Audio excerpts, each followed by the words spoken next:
Today's session is hosted by, the presenter for today's session is Umashane Reddy.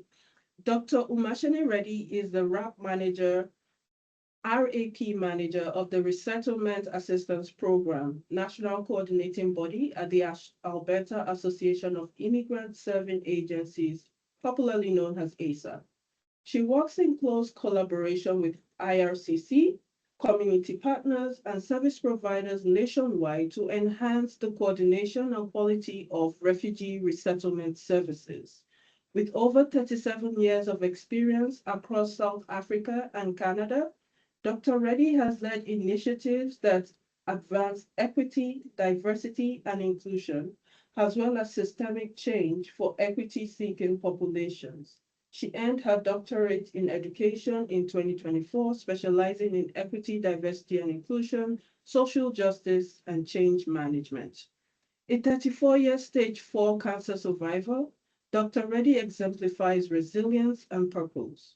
Her dedication to humanitarian service has been recognized with numerous accolades, including the Immigrants of Distinction Award, RBC Top 25 Canadian Immigrants Award, Graduate of the Last Decade Award, and the Queen Elizabeth II Platinum Medal. Please join me in welcoming our distinguished speaker today, Dr. Umashani Reddy. The floor is yours. Thank you so much. I really appreciate that introduction. I'm going to start sharing my screen right now, and let's see what happens. Screen. Okay. Are you able to see my screen? Yes. You're good. Okay.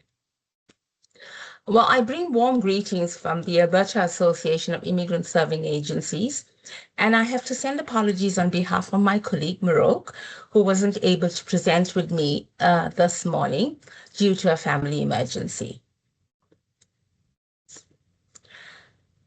Without further ado, I would like to do the land acknowledgement, and I intentionally chose The True Spirit and Original Intent of Treaty 7.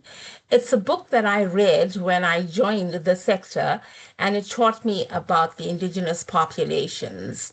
So in the spirit of reconciliation, we acknowledge that we live, work, and play on the traditional territories of the Blackfoot Confederacy and home to the Treaty 7 First Nations, the Siksika, Kainai, Piikani, Tsuut'ina, Stoney Nakoda, the Métis Nation of Region 3, and all people who make their homes in the Treaty 7 region of southern Alberta.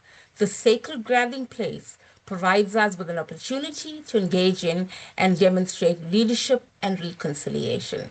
Thank you.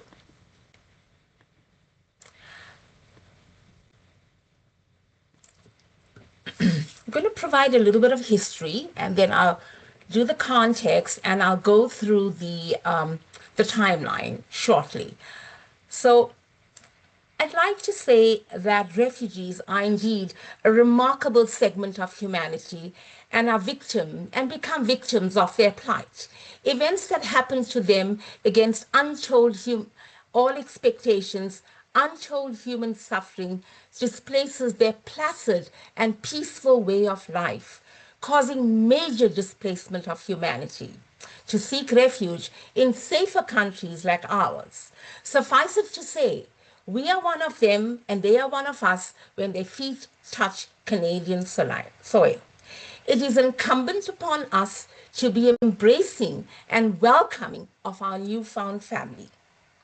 Canada has a long history of successfully resettling refugees in large numbers. From 60,000 Vietnamese refugees in the 1970s, and later the Syrian populations, Yazidi populations, and the Afghan population. However, having said that, Canada has a very resilient resettlement assistance program and sector, and it's extremely well developed, extremely well connected, and there's multi-sectoral partnerships that make it amongst one of the best in the world.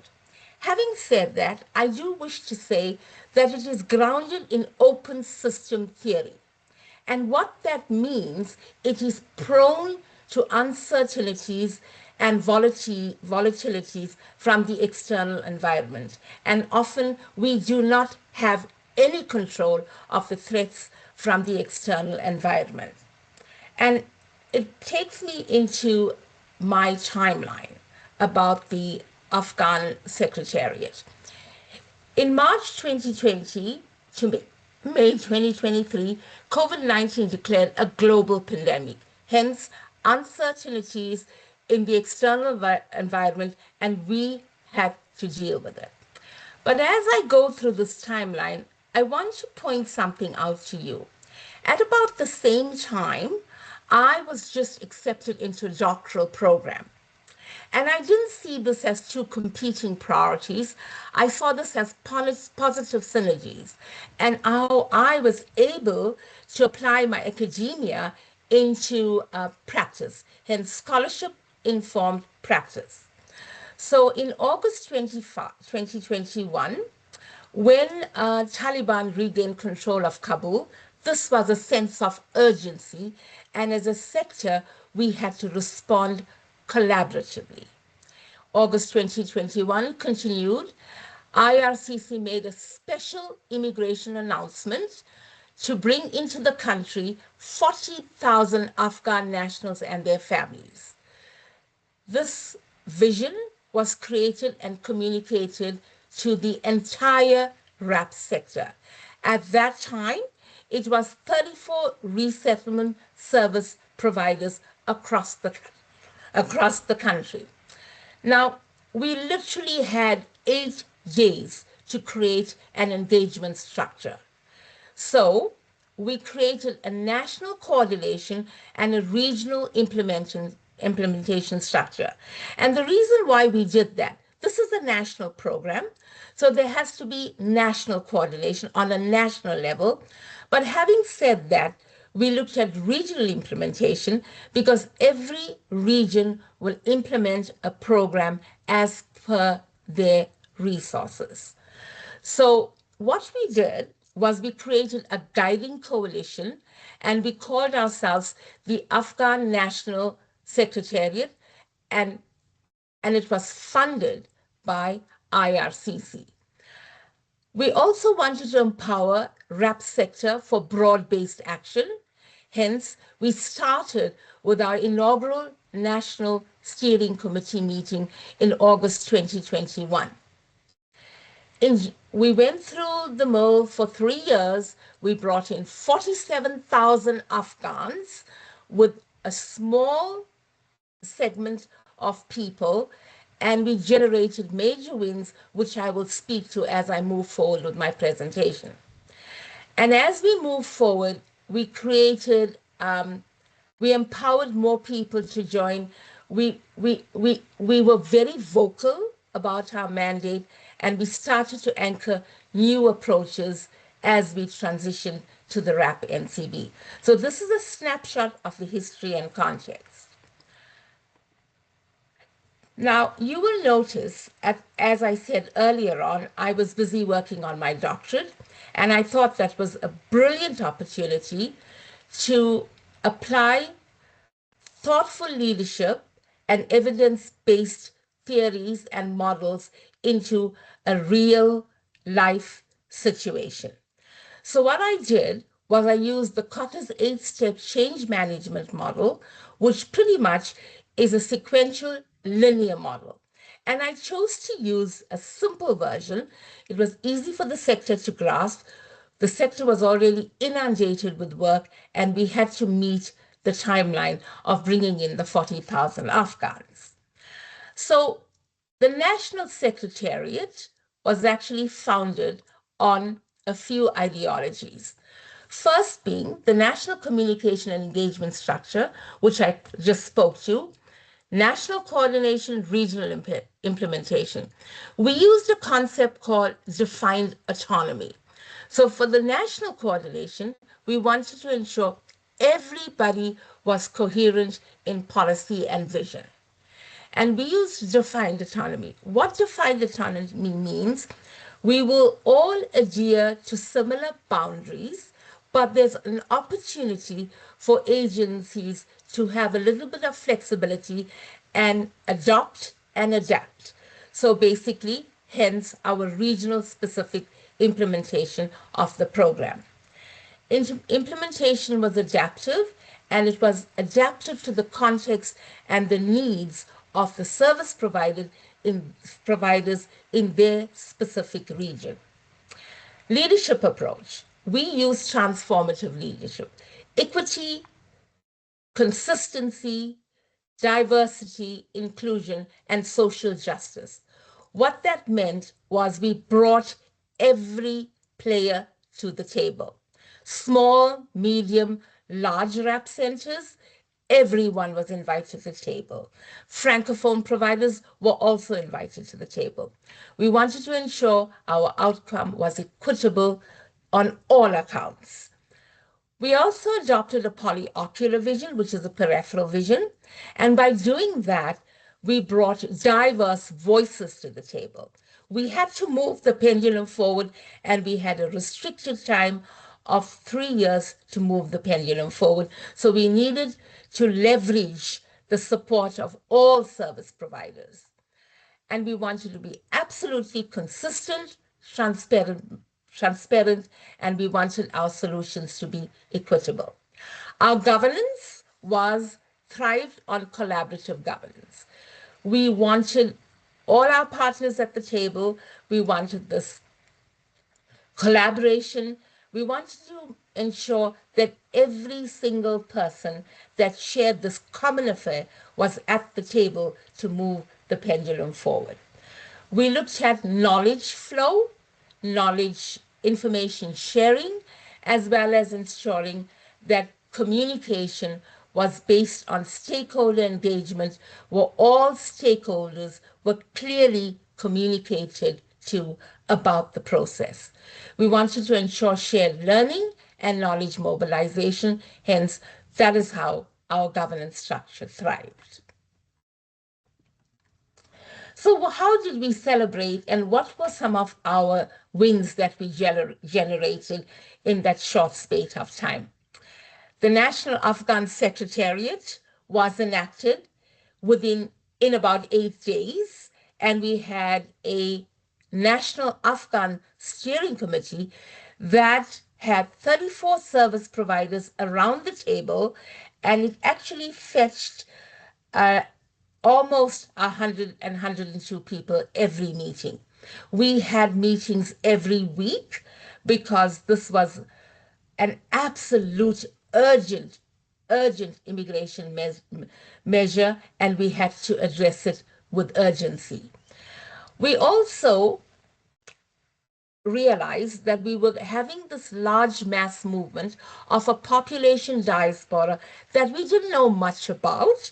So what we did was we created Afghan NAS, specifically to learn about the population diaspora that were coming in mass arrivals. So the Afghan NAS, we had set up 4 hotels. We set up the Atlantic Region Hotel, the Ontario Region Hotel, the PNT, and the BCY Region Hotel in Toronto.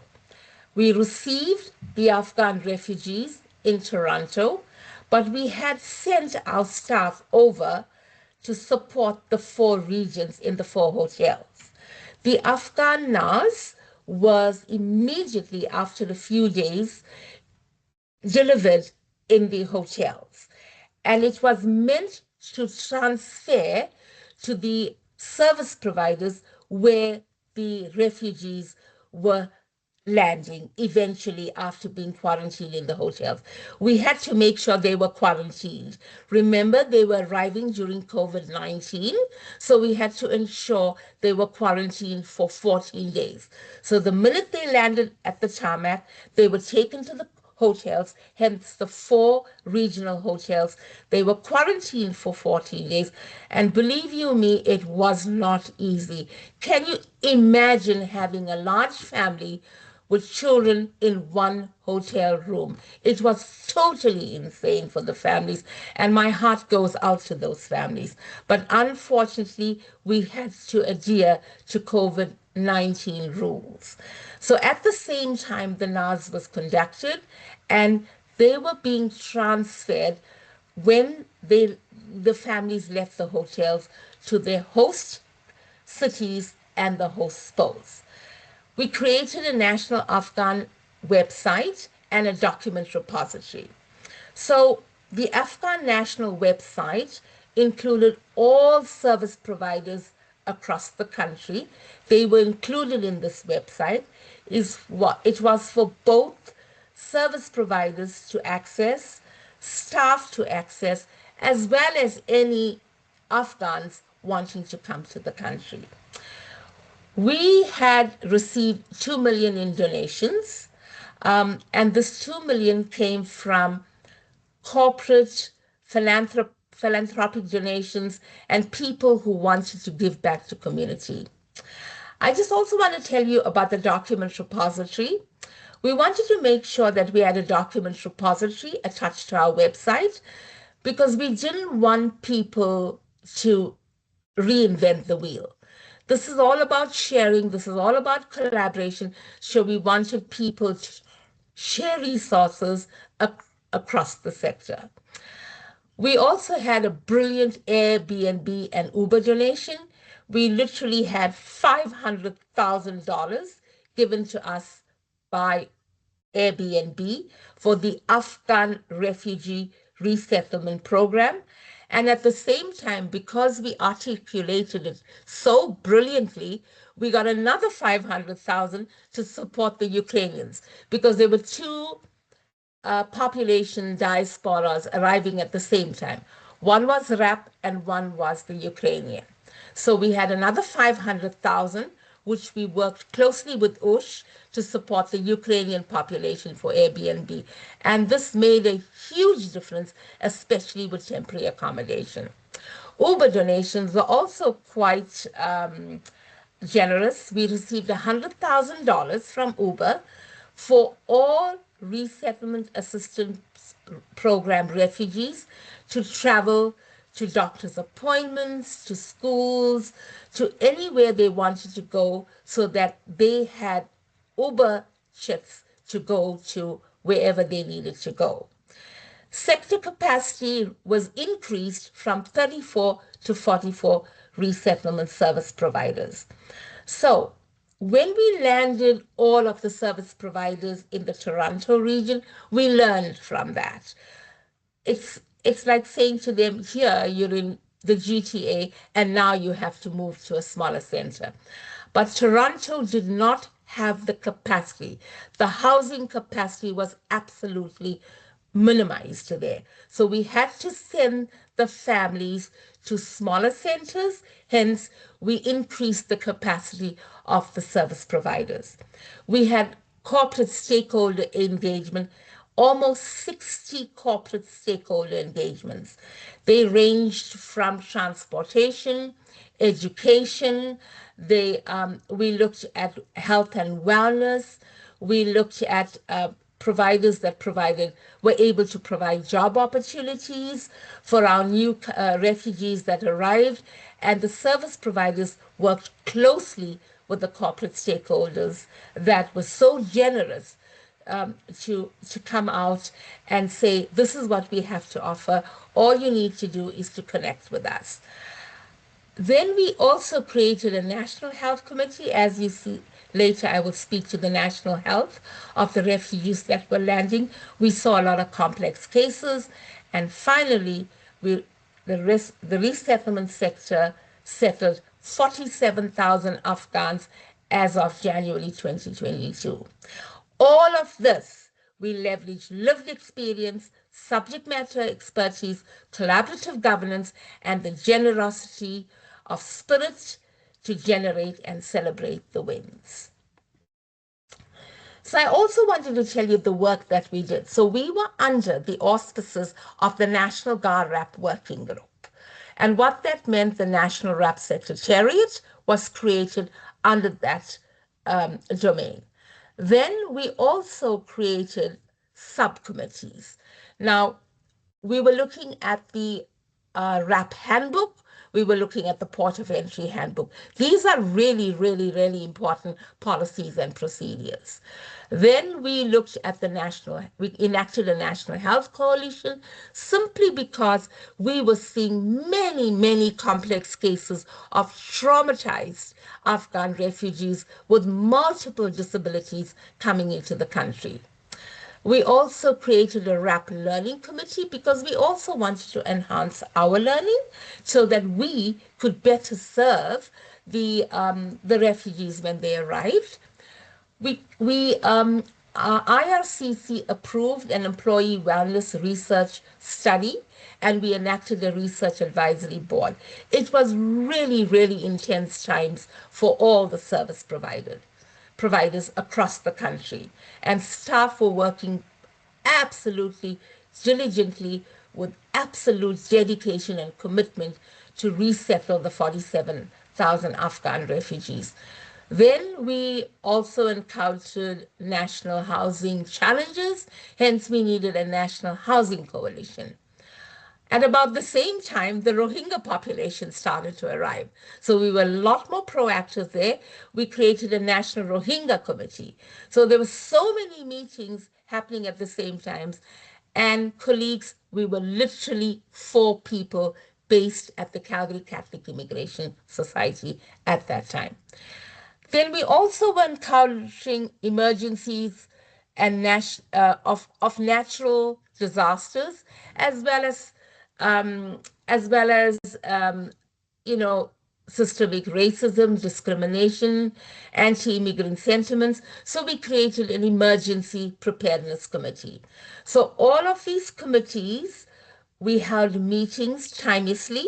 They were either monthly meetings, weekly meetings, bi-weekly, bi-monthly, but these committees were absolutely rife during that time. So the Afghan refugees, they were coming in with complex medical conditions. And what that meant was they were coming in with chronic medical conditions, and somebody coming in with chronic medical conditions need regular appointments with doctors, impacting their ability to manage regular tasks were impacted. Then there were serious medical conditions where they needed specialized care or equipment, or they were at the end of their life. Multiple complex conditions. Some of them were coming in with absolutely detrimental medical issues, like kidney transplants were needed. Significant mobility and mental health challenges were noticed. Cognitive and development delays were identified. Sometimes families would come in with multiple disabilities. These were absolute complex cases that we had to receive and articulate well. So we got these cases supported by professionals in the system. We needed specialized support, and clients who required specialized care, we needed to send them to people that would support them. We were very, very lucky at that time. Public Health Agency of Canada seconded a staff over to us, and that supported the sector from a professional capacity to help the sector mitigate the risks of complex conditions. Now, this is what we heard from the sector. We heard from the sector, we did a survey, and we wanted to hear their voice on health. And this is what they told us. Limited access to general healthcare services, that was a given. It was absolutely a difficulty in finding a family doctor, and we all know that. We encounter the same trials and tribulations. Limited access to specialist care for all those absolute complex cases. Insufficient medical information for new arrivals. That was the access part. Interpretation, language barriers impacting access to medical and mental health services. Lack of interpreters for appointments. And sometimes, although we had service providers that spoke the language, Because of confidentiality, they were not allowed to go into the rooms with the Afghan refugees. Confidentiality concerns excluded them due to doctor-client privileges. Barriers, barriers to mental health and dental coverage was something that we encountered. Delays in health card processing, coverage gaps between IFH and provincial healthcare systems. So these were the barriers that the staff vocally spoke up about. So how did we as a sector together with IRCC respond? These were our National Health Coalition. We created that National Health Coalition because we needed to have a coalition apart from the steering committee that was delegated with health concerns and were able to handle that. We had created an equitable health navigator job description around about the same time in the hopes of eventually receiving one, because all of the challenges and the trials and tribulations we saw, we needed a health navigator position across the sector, or not a position, a couple of positions across the sector. Also, the staff needed continuous professional development, and we had a public health agency staff sent over to support the sector. Systems and processes, RAP to case management, we saw quite succinctly because of the complex cases.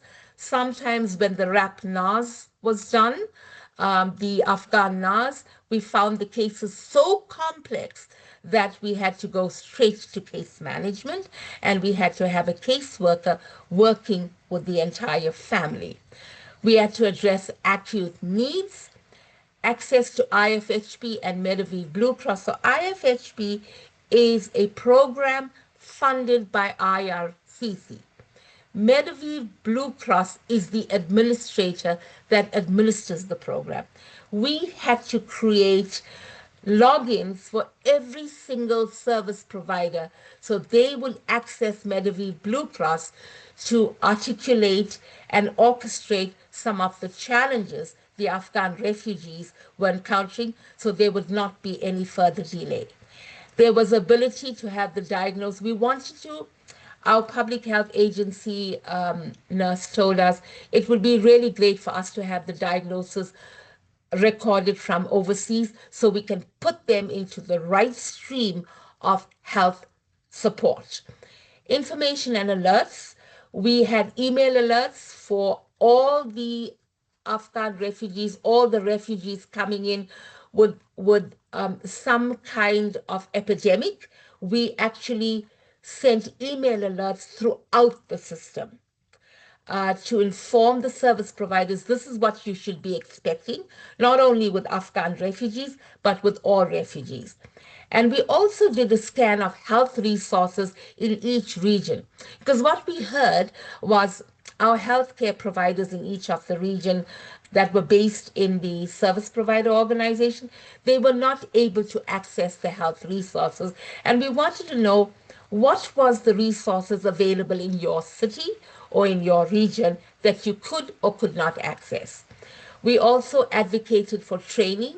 We wanted to ensure that the resources were available, training was provided, and all our service providers were able to access these resources so they could refer their clients accordingly. So that's how we responded. Now, I'm going to before I hand over to and talk a little bit about the RAC NCB, I want to say a few things. A crisis can be a catalyst to innovation if we anchor ourselves in thoughtful leadership and evidentially based findings, which is theory, which is models, and you'll find that academia and scholarship informs practice. So the RAP Secretariat was not enacted out of without having scholarship informing practice. We wanted that to be very, very, very informed, because often we forget our scholarship and we don't inform practice. And for me, it was a brilliant time. I was doing equity, diversity, social justice doctorate, and I wanted to make sure that whatever we did was equitable. The other thing, I tested my hypothesis. People that share a common affair come together to make sure that they move the pendulum forward. And we brought 44 resettlement agencies across the national scope at the table, together with multi-sectoral partners to support the Afghan refugee movement. The other thing I wanted to say is we enacted a coalition called the RAP National Secretariat. And because of the brilliance of bringing 47,000 Afghans, addressing almost 37,000 emails, we were literally getting emails from Kabul. It was insane. We were getting photos. People were so traumatized. They were sending us pictures saying to us, please take me out of the country. So that is what we were dealing with. And because we carefully articulated and created a very brilliant architecture, we moved to the first RAP national coordinating body ever in the history of RAP. So of which I am. So I was the director of the RAP Secretariat at that time. I led a team of 3 individuals, and we transitioned to the National RAP Secretariat in April 2025. So the Secretariat moved from direct services to indirect services. So basically, it's where it lives right now. It lives at the Alberta Association of Immigrant Serving Agencies. And this is the right place because they do indirect services and we build the capacity and coordinate services to support the 44 resettlement agencies across the country, hence the National RAP Coordinating Body. So one brilliant thing came out of that because of our brilliance and the way we worked in collaboration with everybody. The government saw the value add of a national RAP coordinating body that has a lot more strategy attached to it. So the National RAP Coordinating Body is actually crafted on 4 pillars: service standardization, coordination, capacity building, and sector evaluation. A little bit more intentional, moving from RAP Secretariat National to RAP Coordinating Body. Service standardization, and what we mean by that is we wanted to standardize, we wanted training materials, tools, handbooks, policies, procedures, and reports. Across the sector, we wanted to do professional development training, centralized online repository. So we moved our website over to ASA and we moved the document repository over. But we want to be a lot more intentional. We want to make sure that information resources in the document repository is both in English and in French. And also our resettlement website is in English and in French.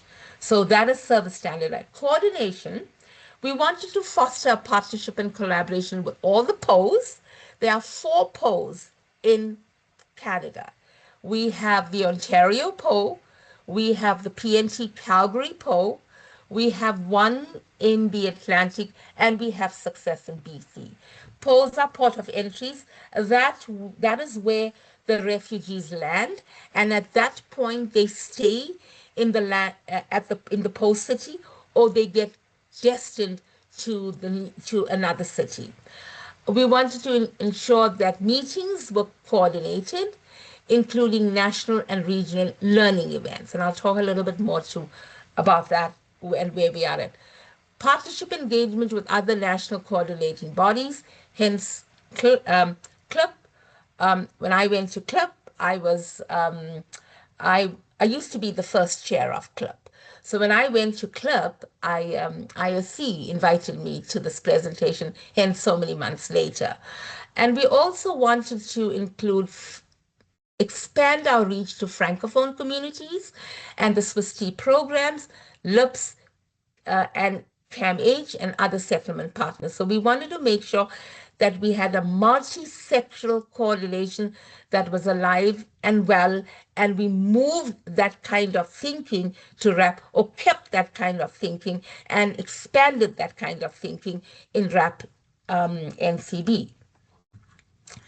So capacity building. We wanted to identify training resources and tools so the service providers would build their capacity to better serve the refugees that arrived at their organizations. And we kind of got out of the Afghan refugee and now equitability for all refugees that land at the service provider's door. We wanted to develop training resources and tools, synchronous and asynchronous tools, and ASA provides the capacity to do that because we work not only as RAP NCB in isolation, but we work in collaboration with all our teams who are able to support that. And also, gender-based violence, we started a study earlier on in RAP Secretariat, where we noticed a lot of challenges in the hotels when people were staying in the hotels, gender-based and sexual-based violence, and especially in temporary accommodation. So we wanted to grow upon that and do some more intentional work and also strengthen our Francophone pathway support. We're working really hard at that. Sector evaluations, we also wanted to be a lot more intentional. Again, applying some academia into our ethos, hence annual surveys of service providers. We're going to be conducting them, or we're in the process of conducting small center needs, RAP staff wellness, Francophone RAP provider needs, and regional specific needs. So that will inform the trajectory of how our services will move.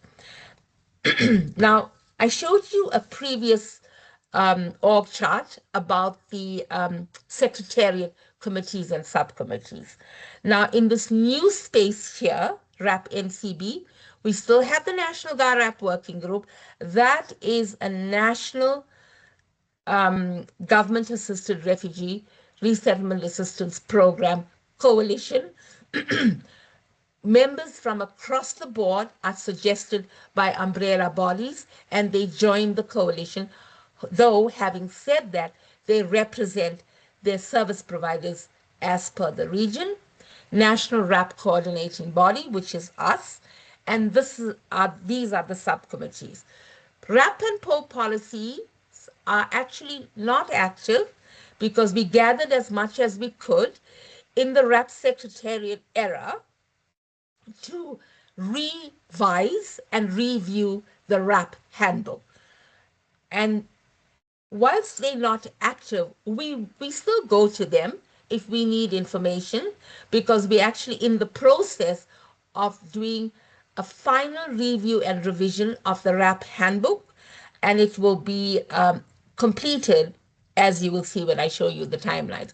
So that committee, though inactive, was service providers that informed the process. The same with the PO committee. The RAP Learning Committee is also inactive for now, though having said that, we will go back to them because they informed questions to put into a quad-check survey so IRCC could send it out to the service providers to ask, what are your RAP learning needs, as opposed to preempting, we think you need that. So very inclusive process, we did that. And then the Employee Wellness Research Advisory Board, we did 2 surveys. Wellness survey of the staff during Afghan refugee time, and post-Afghan refugee, phase 2, what is your wellness capacity after that? So we've done that. Again, that is not active right now, but we're going to be moving forward in ASA doing work in that. The National Housing Coalition is absolutely alive and well. National Health Coalition is alive and well. And the Emergency Preparedness Committee. We just finished a risk and mitigation plan for natural disasters. And within a couple of weeks, that is going to be served with the RAP service providers. It's all your fires and natural disasters. How do we manage that risk? The next thing we'll be working with is these man-made disasters of anti-immigrant sentiments. We're going to be working with that shortly. So this is the scope of the committees. Now, what have we done in this spate of time? This is what we've done. RAP Learning Survey, done. It was sent to 675 RAP staff across the 44 RAP SPOs. The objective was to identify training needs and ensure RAP-focused professional development.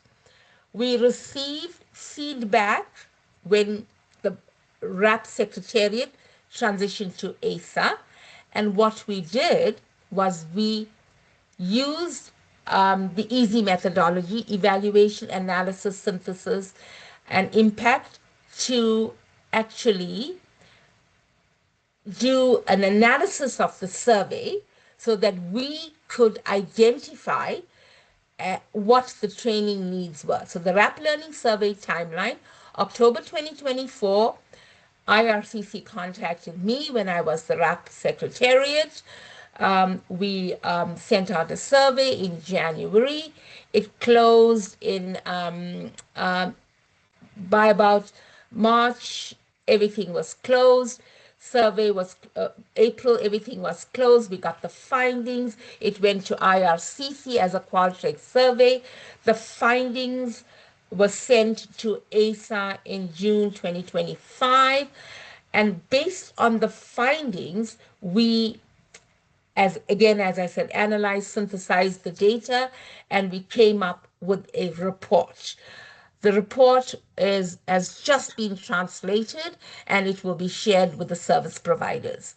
This is what we heard loud and clear.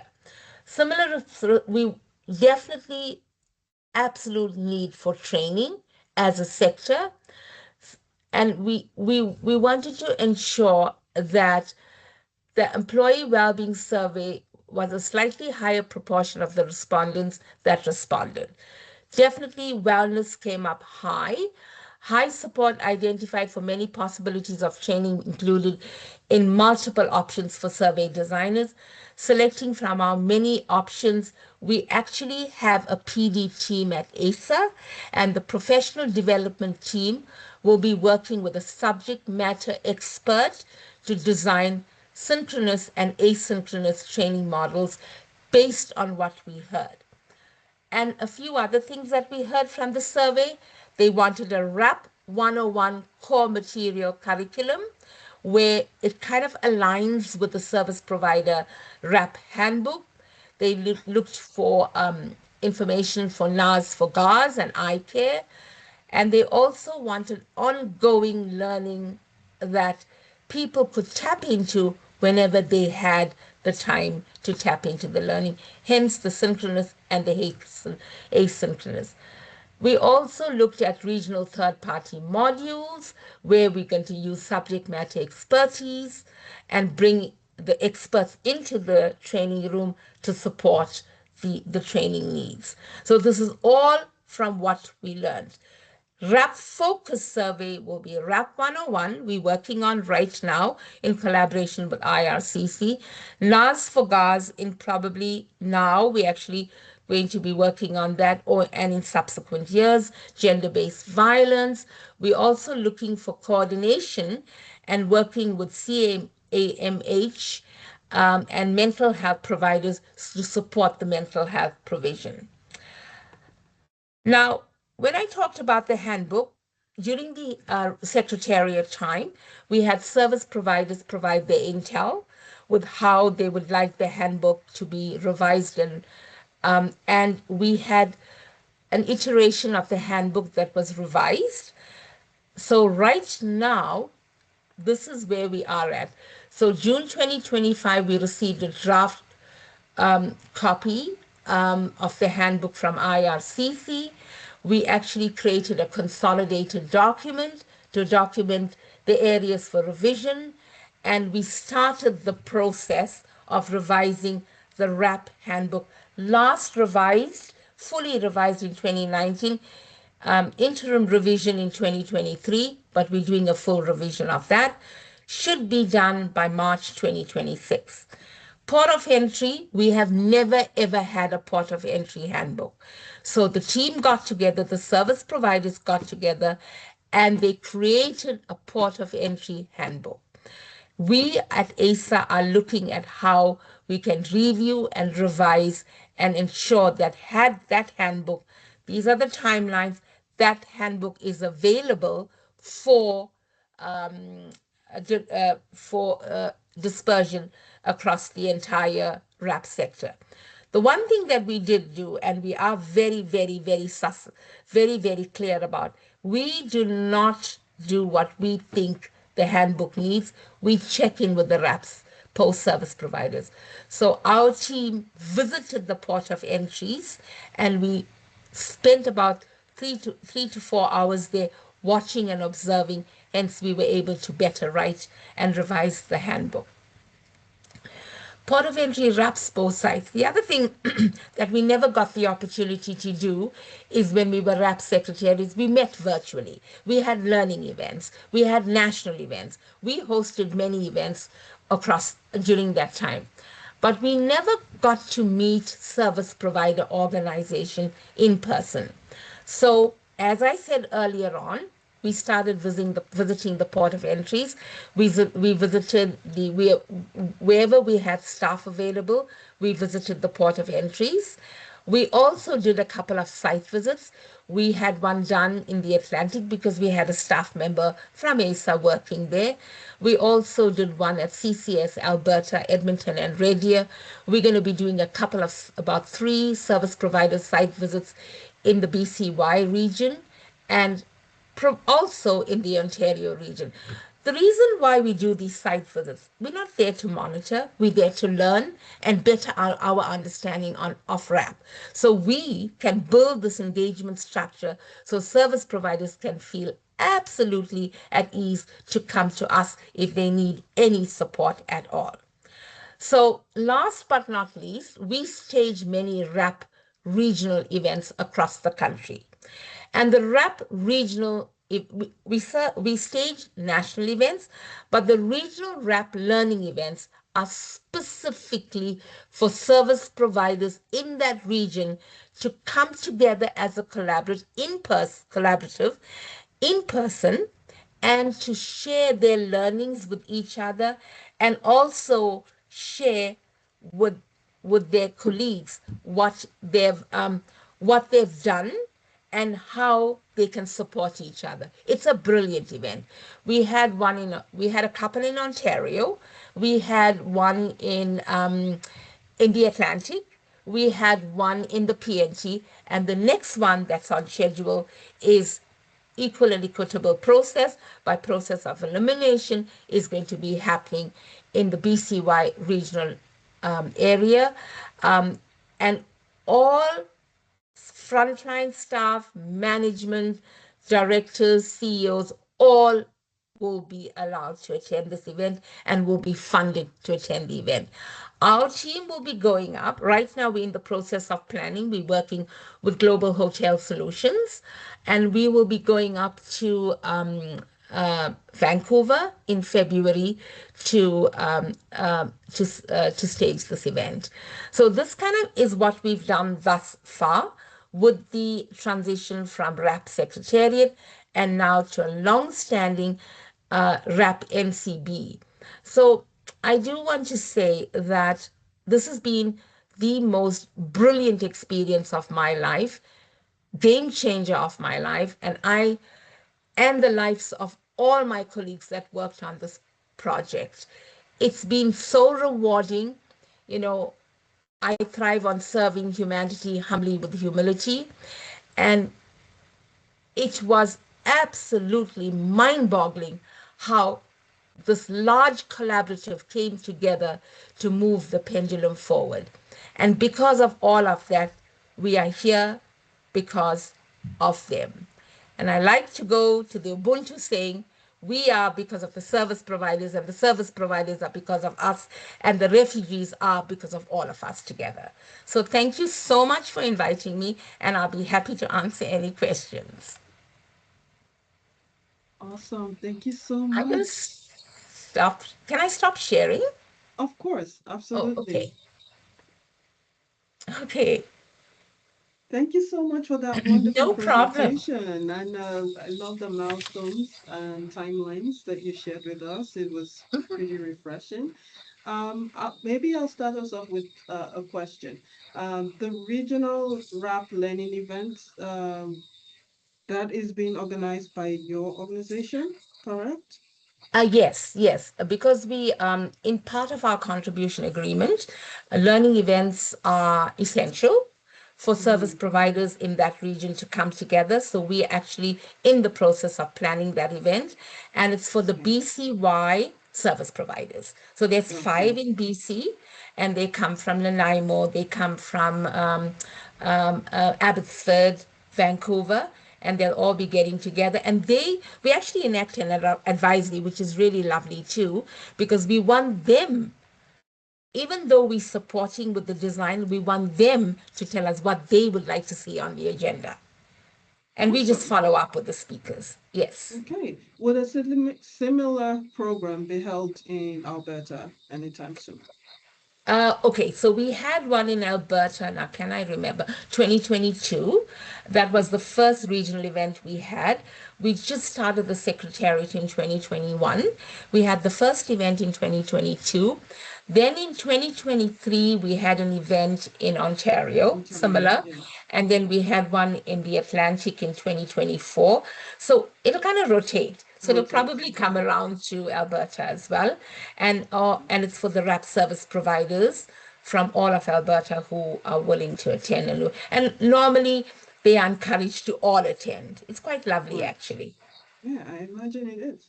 And the Okay. agenda is very holistic. We have IRCC presenters as well. Absolutely nice. Interesting. Okay. Guys, this is the Q&A period, so please feel free to put your hand up or type in the chat. There's nothing in the chat yet by way of questions, so please feel free to put your hands up and ask your questions now.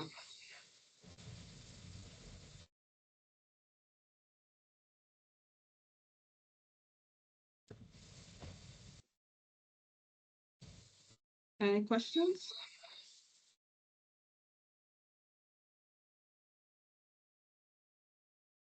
Well, I guess we do not have questions as none have come in. I guess that means that your presentation was definitely but okay, one just came in. We have a question from Hani. Hani is asking, do we have access to the handbooks, POE or RAP? So, Henny, can you tell me which organization do you belong to? He's with Immigrant Services. Hello. Calgary. Hello, Hi. how are you? Well, thanks. How are you? It's nice to meet you. It was an honor to have you with us today. Oh, no problem. Hi. Okay, so we in pro the RAP 2019 handbook is available. If you Google it, it's on the internet right now. However, having said that, the handbooks are still in the process of being reviewed and revised. They will be available. We hope to make them available in our through our website at some point. But right now, the the process we're taking is to go through each section, review, revise, send it over to IRCC to get a confirmation that it's all good, and then we're going to upload it on InDesign. We're going to create the actual handbook on InDesign, and yes, it will be available. RAP handbooks are always available, but at this, we kind of only looking in 2026 right now. But the 2019 one is definitely available. If you Google that on the internet, it's available. Okay, thank you. RAP is a very, very short process. It's 4 to 6 weeks and we're done. And then we move over to settlement. So it's short, intense, and it is quick. Yes, you're right. You're right. Yeah. As Yeah. we do not support GARS, Yes. government assisted refugees, we Yes. don't have that much of assets. Like we don't have that much information about the RAP, I think it's settlement assistance program, or Resettlement so we assistance don't have. program. Yeah. Yes. So we don't have enough info. So it's good to have a background, like info about how the process goes, what are what are the clients entitled to and such, right? In the period time where they are served by the SPOs that serve GARS. Oh, So that's why. absolutely. Absolutely. It's information and knowledge that enriches you. I worked in settlement, I worked in resettlement, I worked in direct, and I worked in indirect services. So when you work in all those different domains, you see how the puzzle comes together and how Thank you. one goes to the That's other. what I So it's meant. really good. Yeah, absolutely. Totally agree with you. Awesome. No problem. Thank you very much. No problem. Thank you. Thank you, Hani, for your question. Team, do we have any more questions or comments, feedback? We always welcome feedback. Okay, Alpha says, great presentation. Thank you. Thank you. Alpha. All right, team. So if we do not have any more questions, I will go ahead and say thank you very much, Dr. Mashinaredi, for a wonderful presentation and spending your lunch hour with us presenting on this very useful topic. And we hope you stay tuned for other future lunch and learns, and Oh, so we can absolutely. have some more knowledge sharing. Yeah, Thank absolutely. And if you have any other questions after I leave, you're welcome to share my contact details. Please send me an email. I'll be happy to answer any questions with that. will be. Thank you for Okay, that. no Okay, problem. Thank so you for all your support. I appreciate it. thank you. Thank you everyone for joining us. This will be the last Lunch and Learn for 2025. Please stay tuned. We will update for 2026 calendar shortly. Hopefully before the year runs out, we will have the calendar finalized and we will be able to share it. So thank you all for your time and enjoy the rest of your lunch. Bye-bye.